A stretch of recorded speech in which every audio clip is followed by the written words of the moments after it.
All right, fellas. Welcome back, Nuclear Dad Gang. This is episode number four.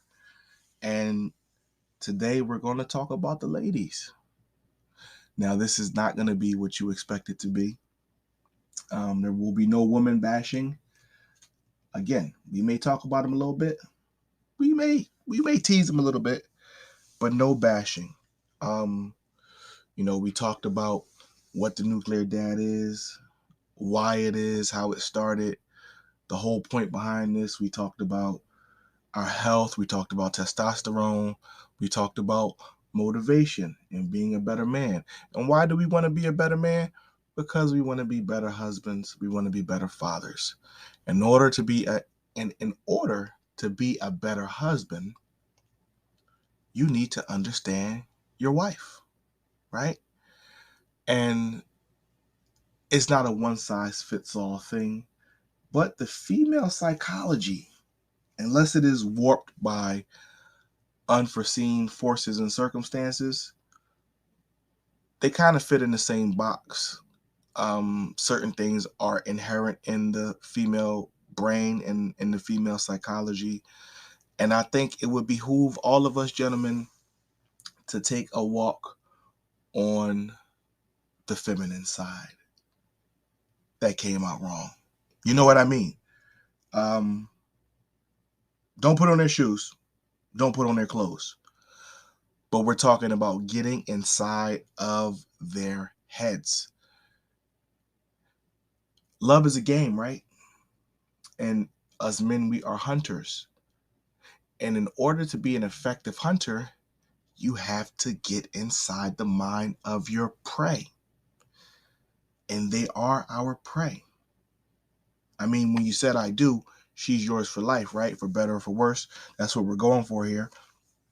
Doesn't always work out like that. But I've spent the better part of 20 years talking to women almost exclusively.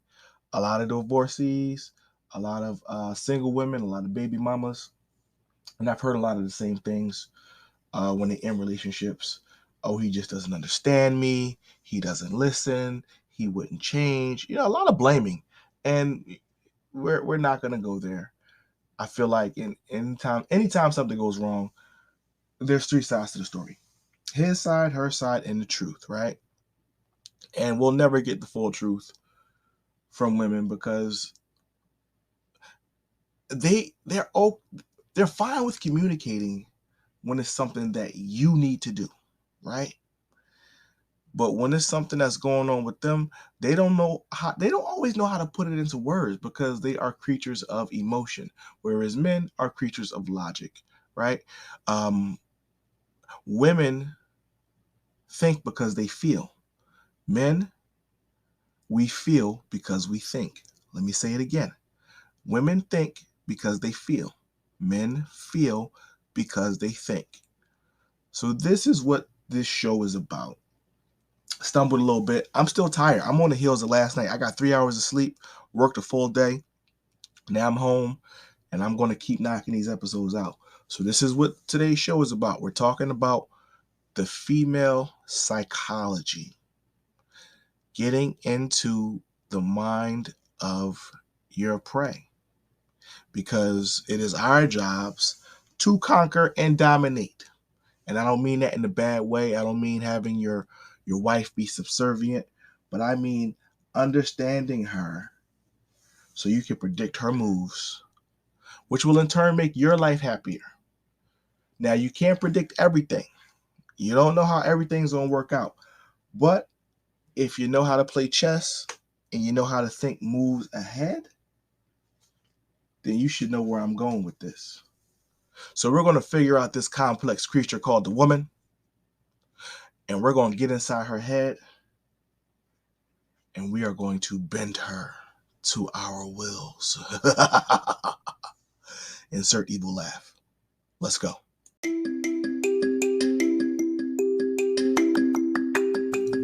The Nuclear Dad Blogcast is sponsored by Family Man Magazine and thenucleardad.com. Family Man Magazine will be available this Father's Day, June 19, 2022.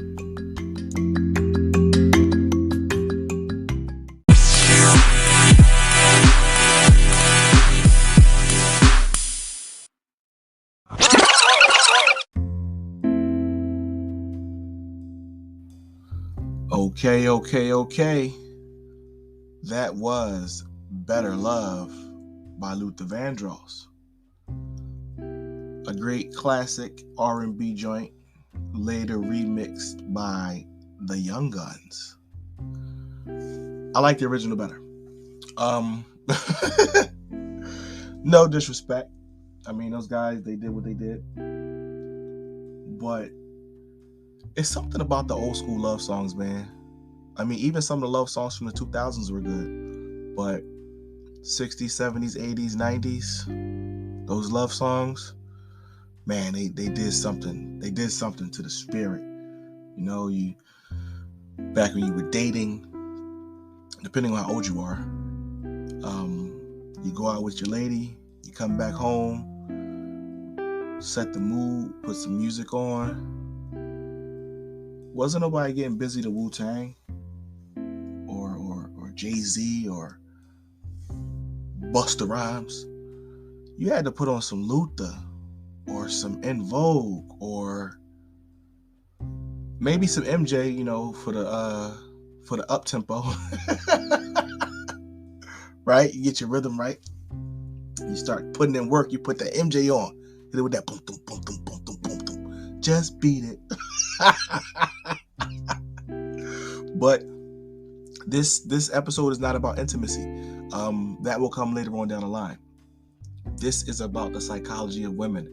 And as I mentioned before, I like to pick the music to fit the theme of the show. And I don't want us to get off on the wrong foot. I don't want you to think that this is going to be negative aspects of women.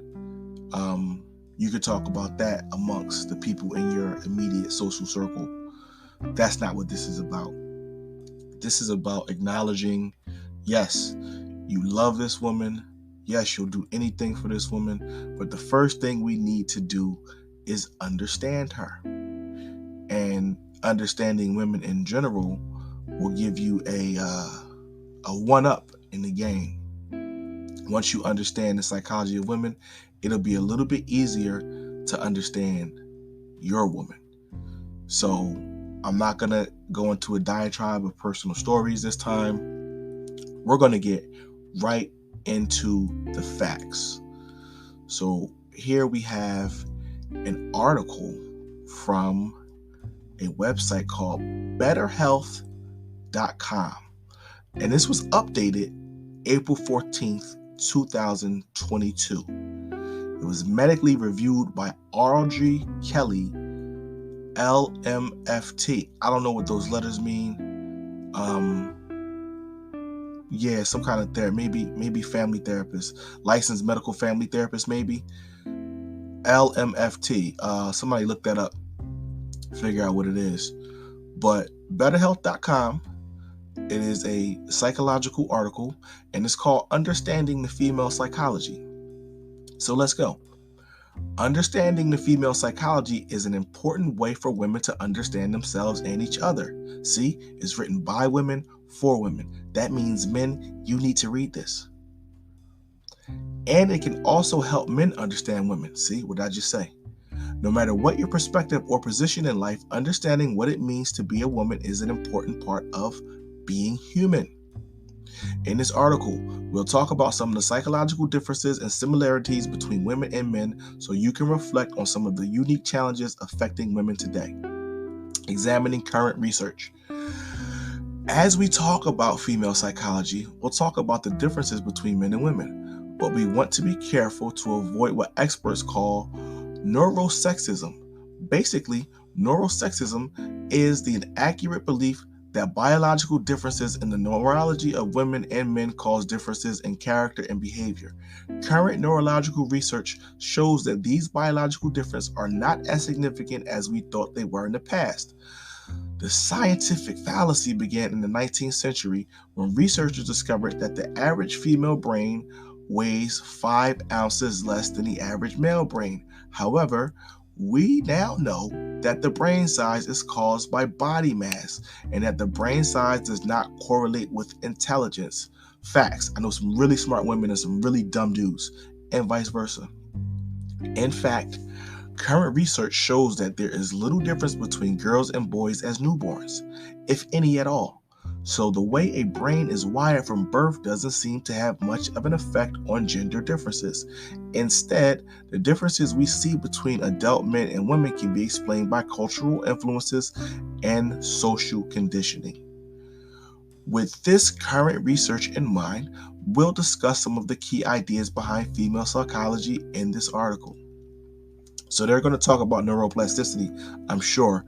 Neuroplasticity means the brain's ability to be shaped and molded by information, by environment, by circumstances, and as they said, cultural influences and conditioning. More about the human brain. In Luann Brizendine's book, The Female Brain, the author writes that the differences in hormones starting in the womb create drastically different brains in men and women. These hormones ultimately affect many parts of the brain, including the anterior cingulate, decision maker and worrier, or the prefrontal cortex, emotions, and the insula, gut feelings. Brizendine suggests that these differences in the brain may account for differences in behavior and character. Her book was popular and sold well, but book reviewers and scientists were heavily critical of its theories. The New York Times and the Washington Post contested that lack of scientific research in the book. In response to that criticism, Brizendine admitted males and females are more alike than they are different. After all, we are the same species. Ultimately, the differences between male and female brains are up for debate, but the scientific research tends to find more similarities and differences. Now we're going to get into the female personality types. Women and men build their personalities from the same pool of traits. They're both influenced by their parents and siblings in early childhood and beyond. As such, there are few differences between male and female personality types, but children may be socialized to prioritize different traits. When studying personality, researchers typically use both female and male subjects, and both genders are usually given the same personality inventories. Read below to learn more about female-specific research on personality. Myers-Briggs is a type of indicator. It's a test developed to identify different personality traits. The results tested revealed 26 different personalities, each a combination that includes one of the four qualities: introvert or extrovert, intuitive/sensing, feeling/thinking, perceiving/judging. Employers often encourage their staff to take this test because there is some evidence that certain personality types are more successful or well suited to specific jobs than others. There's also been some controversy about the usefulness of the test. The U.S. military did a study to see if they could predict which females would be successful in the U.S. Naval Academy, and they found that the ESTJ types were more common among graduates. On the other hand, the ISFP and ENFP types were more common among dropouts. These are different personality types based on the Myers-Briggs. So you can look up what that means. The ESTJ, these are the women who tend to be more militaristic because they are more common among graduates from the U.S. Naval Academy. The other hand, the ISFP, another personality type, and the ENFP were common among dropouts. Overall, the research found that Myers-Briggs tends to be inadequate for measuring potential success of Naval Academy students. Some other tests should be used to predict this behavior in the future. So basically, it was inconclusive. They noticed that there was a correlation between a certain personality trait based on the Myers-Briggs test. I would encourage men to take it too, to see if it helps you make some kind of sense of what you are, or get your wife to take it. Take it with her. Like, oh, let's try this. Let's learn more about each other. Really, you're doing research, right? You're doing reconnaissance because you're trying to figure out this complicated creature called the woman. The alpha female versus the beta female. In the last decade, the theory of the alpha female has become a hot topic. Not only is it popular in magazines and websites, but also in serious scientific research. Although men and women tend to occupy different roles in modern society, Women's brains are similar to men's brains, so it makes sense that women may be wired for more dominant behavior than conventionally thought in the past. Okie dokie. Alpha female characteristics may include sexual, career-oriented, dominant, confident, assertive, confrontational, funny, strong, and competitive. So these are those strong independent types, right? I don't need no man. You know, the ones that threaten to kick you out if you ain't doing something right. They tend to be alphas. Or they could be women who are hurt and are looking for an easy out. They love hard and they hate harder. Stay on their good side. The beta females, a lesser known sister of the alpha, has many positive qualities as well. Some of their personal qualities include the following: easygoing, good listeners, passive, nurturing, and gentle. So with some of the more dominant conversations as of late on social media, there are some people who are looking for beta females, right? The theory is alpha men prefer beta women, and alpha women prefer beta males. Whatever category you fall in doesn't matter to me.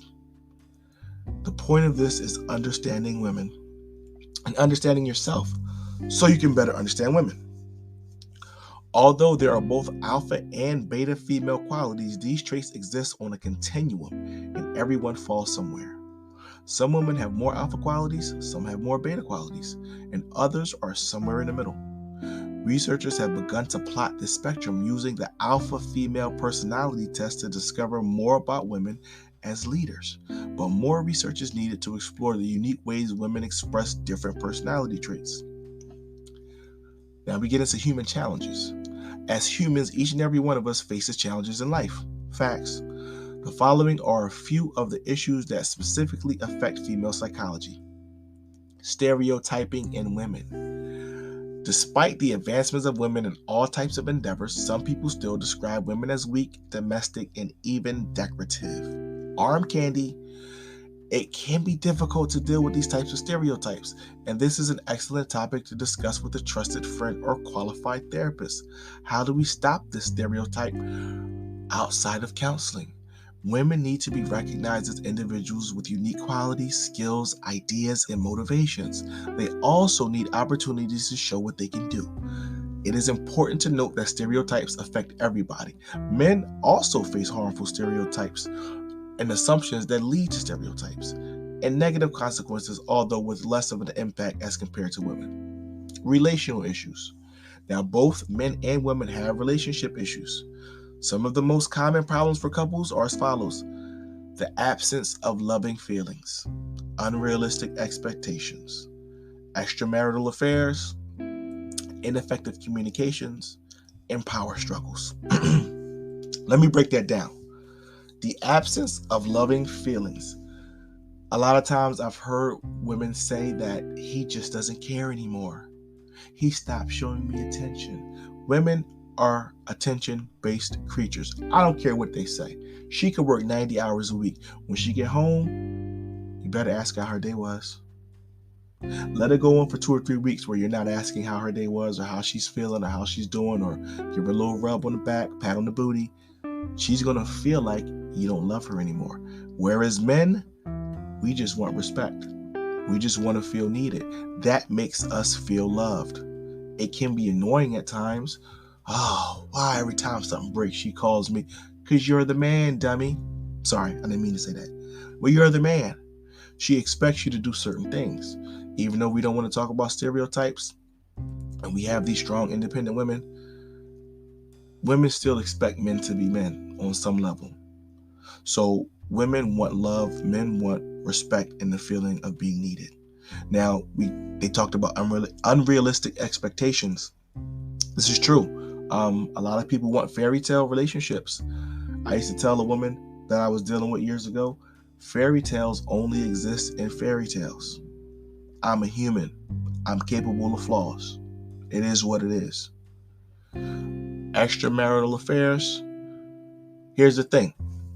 Men are visual creatures. we see something nice and we want to do something, right? We see a pretty lady, we want to touch, we want to feel, we want to hold, we want to kiss, we want to caress, we want to take it a step further.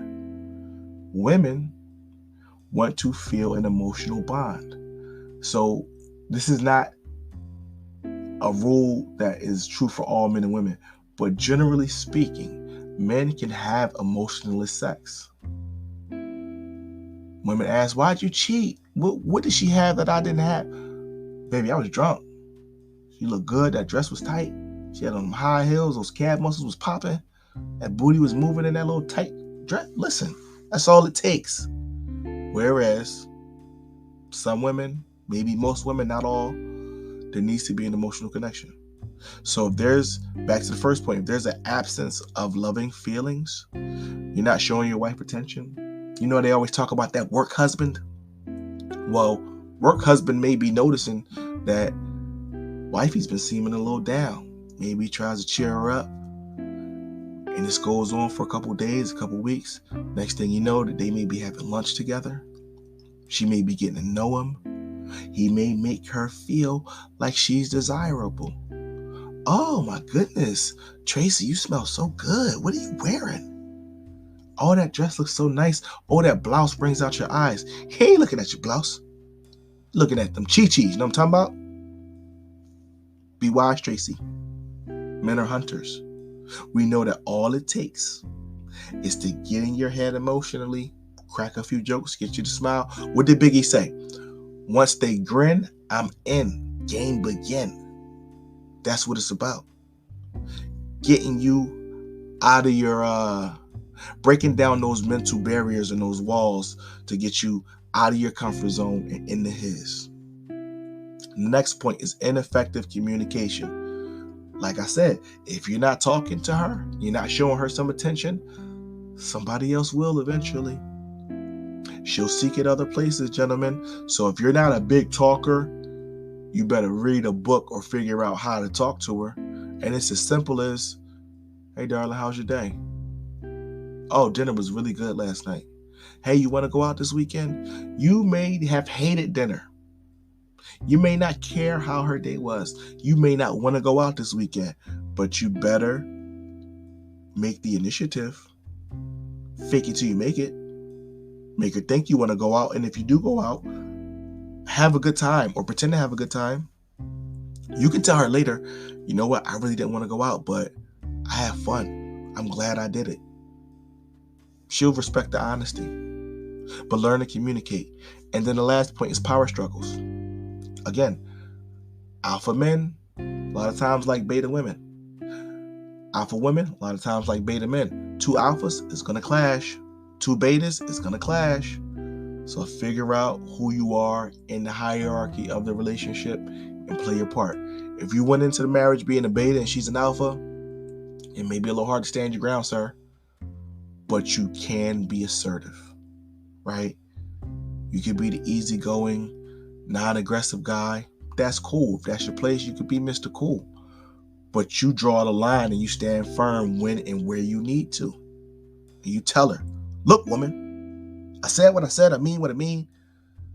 And she may get upset. And you can always come back later and be like, listen, I didn't mean to hurt your feelings, but I needed you to know that I'm serious about whatever the issue is. She'll respect you more. She don't gotta like you, but she will respect you. She doesn't have to like everything you say. You don't have to try to please her all the time, every time. Being honest is the best approach. Now, while these issues affect both men and women, women are more likely to have unrealistic expectations in relationships. Told you. But they are less likely to have extramarital affairs. Told you. Furthermore, power struggles often hurt women more than men in a relationship.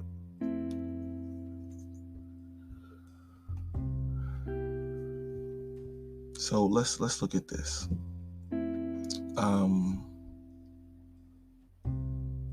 Yeah, we don't gotta get into the rest of that. You get the point. Let's see what else we got. Psychologytoday.com. This is from 2014. 6 keys to understanding women. Understanding what women want isn't that complicated. Told you. Now, this is from Barbara Markway, PhD. Recognize, oh my gosh, she's saying what I'm saying. Recognize that women want to feel connected. Women want to make sure their relationship is on solid ground. After a period of separation, even a day, establish that closeness as soon as you can, and everything afterward will flow more freely. What did I say? Doesn't matter if she works 90 hours a week. When you see her, give her some love. Pat on the back, nice warm embrace, hug for 30 seconds longer, touch on the booty. It ain't hard, guys. This doesn't mean you have to put your own needs completely on hold. For example, if you come home exhausted from a long day at work and your partner wants to talk, try saying, "I'm so glad to see you. I missed you and wondering how your day was going. I want to hear all about it, but I'm tired right now. I need a few minutes to unwind and relax. Can we talk in 15 minutes? Be honest. Don't jump into problem-solving mode. If you're unsure what your partner needs at any given moment, it's okay to ask her. You might say, "It sounds like you're really upset. Would you like me to listen, or do you want some suggestions?" Because plenty of times my wife has told me, "I didn't ask for advice. I just want you to listen." Pretty sure you've heard that too. So sometimes it's better to ask if you don't know. Yo, you asking me for advice, or you just want to vent? She won't be upset by that. And she'll know that you're interested in what she's interested in. She'll be like, "Oh my God, I feel so connected. He's really listening to me." You know, it is what it is. If your partner is less interested in sex than you are, try a little empathy. Instead of taking a rejection personally and presuming her for more frequent sex. Instead of taking a rejection personally and pressuring her for more frequent sex, consider the possible reasons for the discrepancy in desire, reasons that may have nothing to do with you. Be sensitive to issues from the past as well as your partner's general frame of mind. Is your partner a survivor of sexual abuse? Were there traumas in her past that make physical intimacy frightening for her? That's a real thing that not a lot of women talk about, but I've heard about on so many occasions. And the fact that I'm a massage therapist, women come in for me to touch them. That is an intimate setting. One of us is dressed, the other one isn't. So I have learned to have great bedside manner and be very understanding, which helps me in relationships. But if you haven't experienced that with more than a handful of women, and you may have and just don't know. But that is a real thing. So learn who she is. Ask about her past. Some things you don't want to know. You don't want to hear about the time in college and her roommate and her roommate's boyfriend and his best friend and his friend and the guy from the football team all at the same time. You don't want to know that. And hopefully she doesn't tell you. If you have a relationship where you guys over communicate, stop it before it goes too far. It's not going to help. Trust me. Think about how much work your partner does. Is she frequently exhausted? If she works outside of home, how much responsibility do you assume for cooking, shopping, cleaning, laundry, and childcare? I remember a cartoon with the heading, "What Do Women Want?" The drawing depicted a woman vacuuming. The bubbles above her head, there was a man vacuuming. Brainstorm with your partner how to figure out how you can reduce her workload. Help out, dude. It's not all on her. Like I said before, times are different. We both work. There should be an equal share of the responsibility of the household. A lot of times I cook because I love to cook. Sometimes I'm tired, I don't want to cook. Sometimes my wife is tired, she doesn't want to cook. But we make it work. And we always have some stuff in the freezer, so worst case scenario, nobody feels like cooking. There's usually some leftovers in the fridge. We'll have a potluck. There's something in the freezer, a pizza or something we can heat up.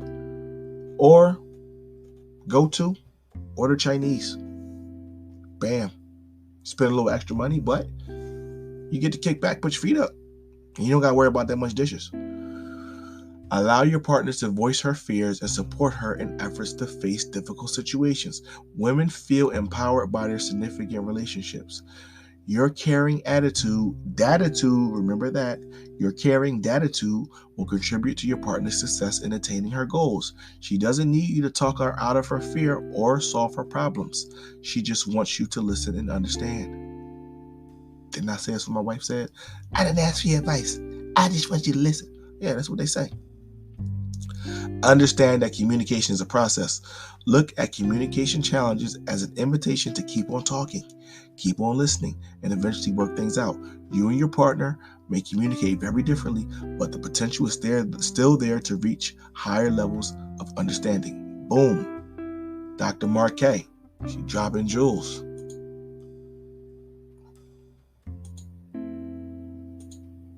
All right, next article. The feminine psychology. Sorry, guys, my voice is groggy, so if I sound like I'm going through puberty, I may be losing my voice. It could actually be from all the reading I'm doing. I'm going to get some hot tea, do a little me. I'll be all right.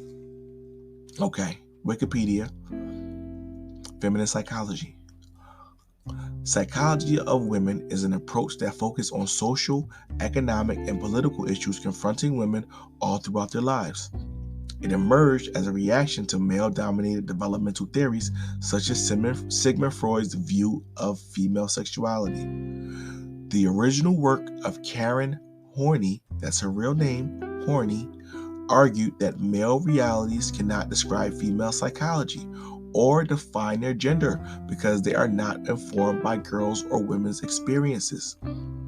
Theorists claim this new feminist approach was required, and that women's social existence was crucial in understanding their psychology.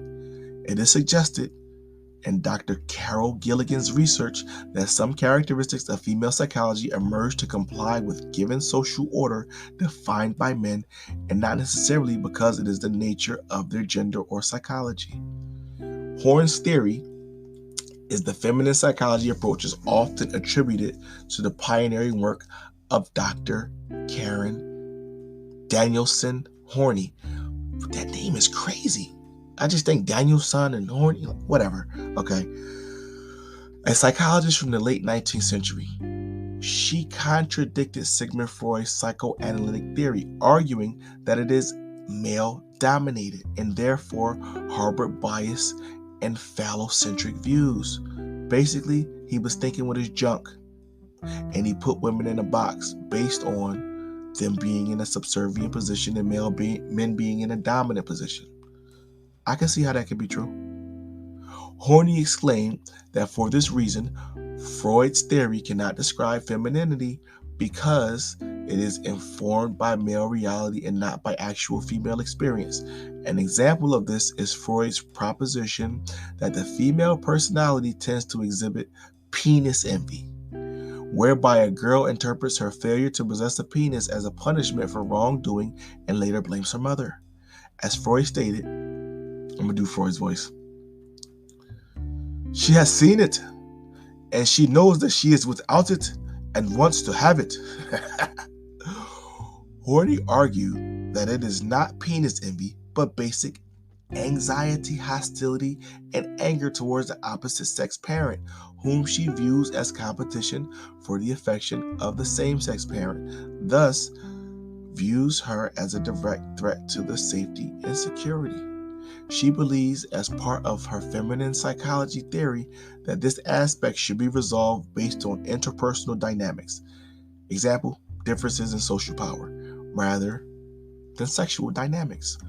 Horney countered that the Freudian concept, she deconstructed penis envy and described it as nothing more than women wanting to express their own natural needs for success and security that is characteristic of both sexes.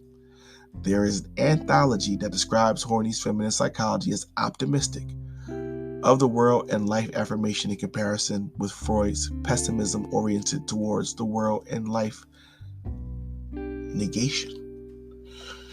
All right. So Dr. Horney is basically saying women blame their mothers. I'm sorry, women don't have penis envy. They blame their mothers because they see her as a threat.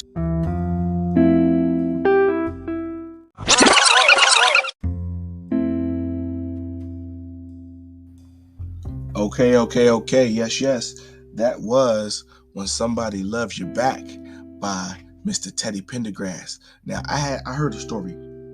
I had a client 2 days ago, and we were talking about the podcast, and she was feeling the concept, and we started talking about male-female relations and music and how we don't like the music of today. And this lady was 60, and she started talking about the older music, because there's something about the music from the 60s, 70s, and 80s, and the 90s, some of the early 2000s. But that old music, man, it gives you chills. And I said, I heard that women were throwing their underwear on stage at Teddy Pendergrass concerts, and she confirmed. She said, absolutely, Teddy was that guy. Teddy, Luther, all of these guys, they getting panties thrown on the stage. Barry White, all of these dudes. But I digress. So my apologies during the last segment. It got cut off. I didn't realize that my recording limit is 30 minutes per segment. I didn't know I went over. But basically, to sum up my last thought, Dr. Horny's theory basically combated Freud's theory of penis envy. And she said that it wasn't penis envy, but it was anxiety, hostility, and anger towards the opposite sex parent, because she felt like the female child, and the father were in competition for the mother's affection. Something to think about. On to the next and the last article, because I am losing my voice, guys. Too much talking. So after this show, as much as I want to record more, I am going to maybe I'll do one more article, but I'm going to take a pause for a couple of days, get my voice right, get some tea with some lemon and some honey and all of that, right? So real quick, 10 things every man should know about a woman's brain. There's no such thing as a unisex brain. And that's, the first article mentioned that they were basically the same. Neuropsychiatrist Dr. Luann Brizendine of the University of California, we heard that name, the author of The Female Brain. Despite the trumpets of women's lib, science suggests sex differences are innate. Women apparently are not curvy versions of men supporting high heel shoes. Say it again. Despite trumpets of women's liberation, science suggests that women's differences are innate. Women apparently are not curvy versions of men sporting high-heeled shoes. 10 things about every woman-loving man should know. She changes based daily on her cycle. Affecting up to 80% of women, PMS is a familiar scapegoat, but women are affected by their cycles every day of the month. Hormone levels are constantly changing in a woman's brain and body, changing her outlook, energy, and sensitivity along with them. About 10 days after the onset of menstruation, right before ovulation, women often feel sassier. Brizendine told Live Science. Oh yeah, this article is from livescience.com. Check them out. Unconsciously, they dress sexier as surges in estrogen and testosterone prompt them to look for sexual opportunities during this particularly fertile period. A week later, there's a rise in proestrogen, the hormone that mimics volume, making women feel like cuddling up with a hot cup of tea and a good book. The following week, proestrogen withdrawals can make women weepy and easily irritated.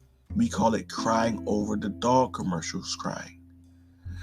For most women, their mood reaches the worst 12 to 24 hours before their period starts. It's not entirely an issue of free will. She really is intuitive, but not magic.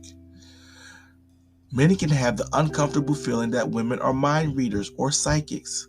but women's intuition is likely more biological than mystical.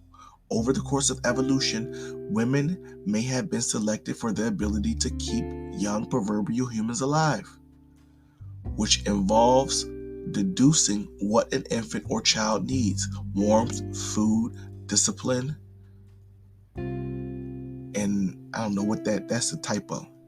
Without it directly being communicated, so they can sense things. They learn to sense things that the babies needed, and it increased their ability to be intuitive across the board. This is one explanation for why women constantly score higher than men on tests that require reading nonverbal cues. Women not only do better, remember the physical appearance of others, but also more correctly identify the unspoken messages conveyed in facial expressions, postures, and tones of voices, studies show. This skill, however, is not limited to childbearing. Women often use it to tell what the bosses, husbands, and even strangers are thinking and planning. So, if we're going to play this chess game, keep your poker face on. If you're planning a surprise for her, you better learn to bluff. If you're thinking about doing something nice and you don't want her to catch on, act like you don't have anything planned. Learn to play poker, learn to play chess, learn to bluff. Stressful situations are known to spur the fight or flight response in men, but researchers have suggested that women, after sensing a threat, instinctually try to tend or befriend. That is, they skirt physical responses in favor of forming strategic, even manipulative alliances. They're crafty. Told you it's a complex creature. Women may have evolved to avoid physical aggression because of the greater dependence of children on their survival, suggests Ann Campbell of Durham University. In ancient hunter-gatherer days, men only needed to do the deed to spread their genes, while women had to stay alive long enough to give birth and raise the young. Baby formula is new, fellas. They had to breastfeed. It is not that females are not aggressive, it is that they are aggressive in different ways, said evolutionary psychologist Daniel Kruger of the University of Michigan. They tend to use more indirect forms of confrontation, he told Life Sciences. Passive aggressiveness is what he's talking about. She responds to pain and anxiety differently. Brain imaging studies over the last 10 years have shown that male and female brains respond differently to pain and fear, and women's brains may be the more sensitive of the two. The female brain is not only more responsive to small amounts of stress, but is less able to habitate to high stress levels, said Deborah Basinger of the Children's Hospital of Philadelphia. Describing her recent research looking at molecular changes in the brain, Basinger's research was conducted in rats but is considered potentially applicable to humans. Stress sensitivity may have some benefits. It shifts one mental state from being narrowly focused to being more flexible and openly aware. But if anxiety is prolonged, it can be damaging. Such findings may help explain why women are more prone to depression, post-traumatic stress disorder, and other anxiety disorders, the researchers told Life Science. She hates conflict, but lack of response is even more. So she hates conflict, but she hates lack of responses even more than she hates conflict. So that means don't clam up. Communicate, say something. That's what we've been talking about. Women may also have evolved extra sensitivity to interpersonal clues as a way to avoid conflict, a state that can feel intolerable to women. According to Brizendine, the flood of chemicals that takes over the female brain during a conflict, especially within an intimate relationship, is almost on the same order as seizures. Possibly because of their overachievement in mind reading, women often find blank expressions or lack of response completely unbearable. A young girl will go to great lengths to try to get a response from a mime, while a boy will not be nearly so determined. For females in particular, a negative response may be better than no response at all. She is easily turned off. Her sex drive is much more easily upset than a guy's. Like I said, we can have emotionless sex. Women can't, for the most part. For women to get in the mood, and especially to have an orgasm, certain areas of her brain have to shut off, and any number of things can turn them back on. A woman may refuse a man's advances because she's angry, feeling distrustful, or even because her feet are chilly. I would tell you something, but it's too personal, but that's absolutely right. She will turn you down if the room is too warm, if the room is too cold, for any number of reasons. May not make sense to you, you're ready to go, then she leaves you high and dry. Pregnancy, caring for small children, and menopause can also take a toll on a woman's sex drive, although some women experience a renewed interest in sex after the change. Like I said before, they reach their peak, 40s and 50s.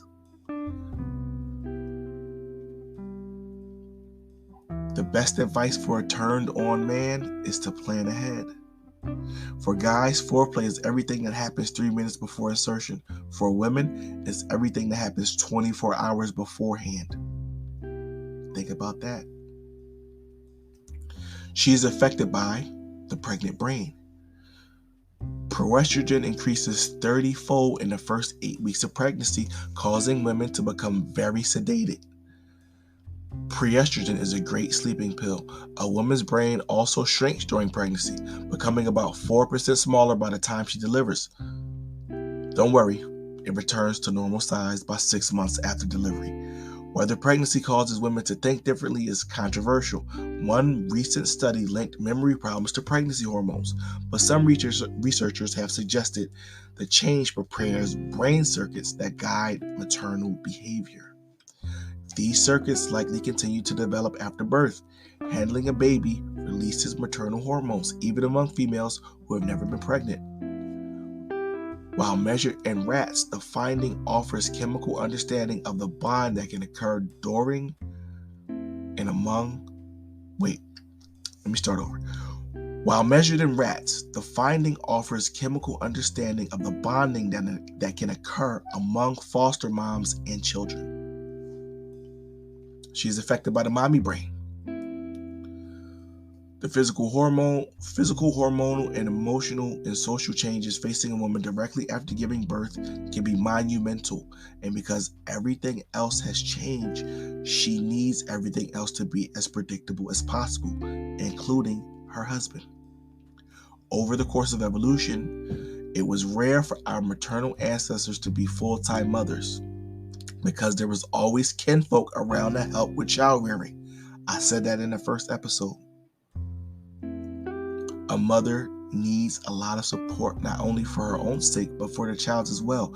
Her ability to adequately respond to her infant can impact the child's developing nervous system and temperament. One way Mother Nature tries to help is through breastfeeding. Nursing may help women deal with some types of stress.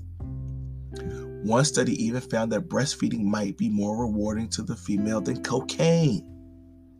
Breastfeeding is a drug. She goes through adolescence twice. No one wants to go through adolescence again. Its physical changes and hormonal functions not only create mood swings and physical discomfort, but nagging questions about self-identity. Well, however, women, those lucky girls, they do just that. They go through a second adolescence called perimenopause. Perimenopause in their 40s starts around age 43 and reaches its pinnacle by 47 or 48 years old. Men's hormone also change as they age, but not nearly as abruptly. In addition to erratic periods and night sweats, a woman's hormones during this transition are so crazed she can be as moody as a teenager. The duration of perimenopause varies from 2 to 9 years, with most women leaving it behind by age 52. She loves risk during the mature years. Once the change has finished, menopause, and the body moves into its advanced stage, the female brain gets a second wind. While men start to show increased interest in relationships as they age, the mature woman becomes ready to risk conflict, especially if her nest is now empty. She may continue to feel motivated to help others, but her focus might shift from her immediate family to local and global communities. She may also feel a strong desire to do more for herself in her career after decades of caretaking. Whether she sows her newly wild oats with whirlwind travel, going back to school, or by playing the field on the individual, it depends on, or by playing the field. Okay, but let me start over. Sorry, guys. Whether she sows her newly wild oats with a whirlwind travel, going back to school, or by playing the field depends on the individual, of course. But for many 50-plus women, the twilight years are characterized by an increased zest for life and a hearty appetite for adventure. Think about that. As they get older, they get more freaky.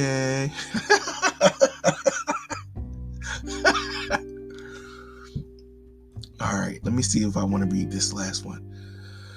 6 surprising facts about female love psychology. After you understand women, there's nothing else to learn in the world. For many boys, understanding the psychology of a female love is a huge challenge, or we can say it is a challenging task. He may be an expert at many things, but when it comes to the lady he loves, he still has no idea what she's thinking. I told you gotta get inside her head. We men like to say, after you understand women, there's nothing else to learn in the world. Am I right? Women aren't as challenging to understand as we boys may believe. It is a matter of whether you recognize and accept the differences in thinking between men and women. Women aren't as difficult to understand as you might think. Okie dokie, boys. So let's talk about the 6 factors about female love psychology. It will help you impress your crush. In this case, your wife.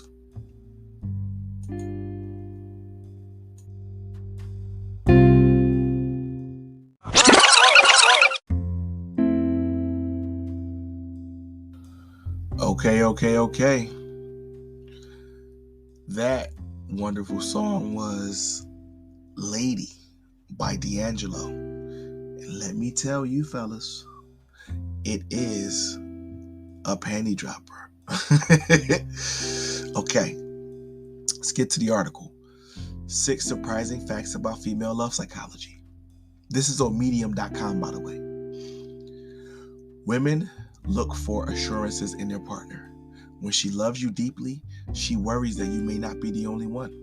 Or she may not be the only one, I'm sorry. Girls are pretty interested in the females in your immediate vicinity, as well as your exes, female acquaintances of the opposite sex, co-workers, even the neighbor lady that's too friendly. She wants to be the only one in your heart. She wants to know that it only belongs to her. So let her know that you put her first, and your love is for her and only her. When men grasp the psychological qualities of female love, they won't be disturbed when confronted with her or when she becomes difficult to understand. The secret to keeping your loved one close is to understand her psyche. Get inside their heads. Take good care of her and pay attention to her so she never has to worry. You don't want to feel sorry for her. You don't want her to feel sorry that she may not be the only person. She's constantly thinking about you.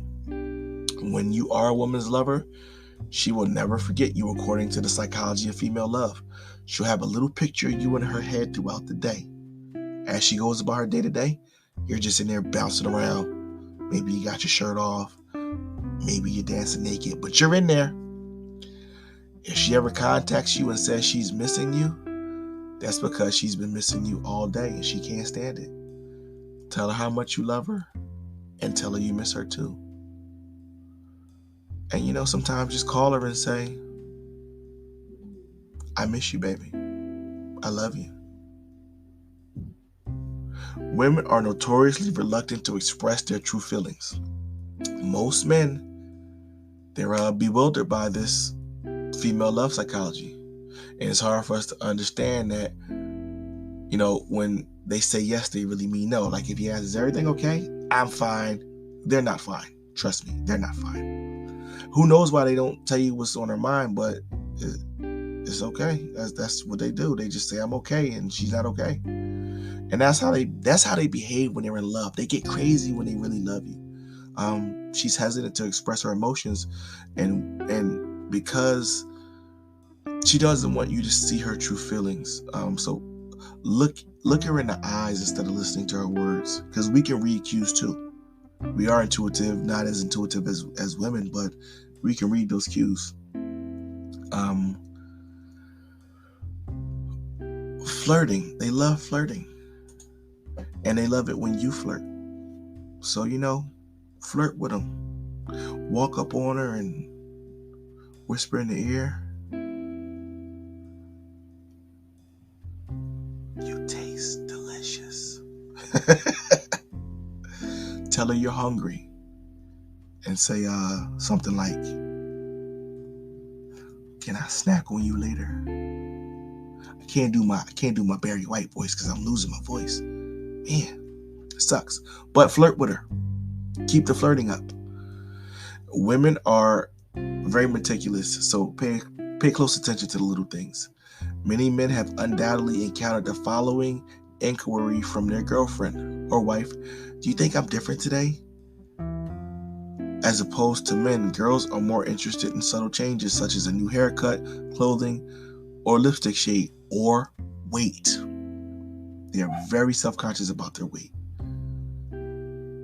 Something to think about. That was only 5 facts. I don't know where the 6th one is. Whatever the case, you get the picture. So that's it, fellas. That is all the articles for today. And that takes us to about an hour. So these episodes are getting longer. I'm going to try to condense them. Or who knows? I don't know. I'm just waiting for feedback because I don't really have a lot of listeners. So people can get in the comment section. You can give feedback. If you're on one of these different platforms, Audible, Anchor, Spotify, Google Podcasts, throw some comments up there. Give me some feedback. Let me know. YouTube, everybody's got an opinion on YouTube. Let me know what you're thinking about the shows. Let me know how I can improve. Let me know if there's anything I need to add or stop or whatever. Because we're in this together, fellas. But again, knowing your opponent is the first part of the battle. And not underestimating your opponent is probably the best thing you could do. These creatures are crafty, and we love them. So let her know that you love her. Make her feel wanted. Make her feel special. Listen to this episode again. Follow the tips. Get inside their brain. If you don't know how to play chess, play chess. Download it on your phone or your computer. Play against the computer. Learn to think moves ahead. If you don't know how to play poker, play poker. Have a poker night with the boys. Learn to bluff. Keep them on their toes. Keep it exciting. Keep it spicy. Remember, stay focused. Stay on course. Remember your mission. Stay vigilant. Stay dangerous. Most of all, stay cool.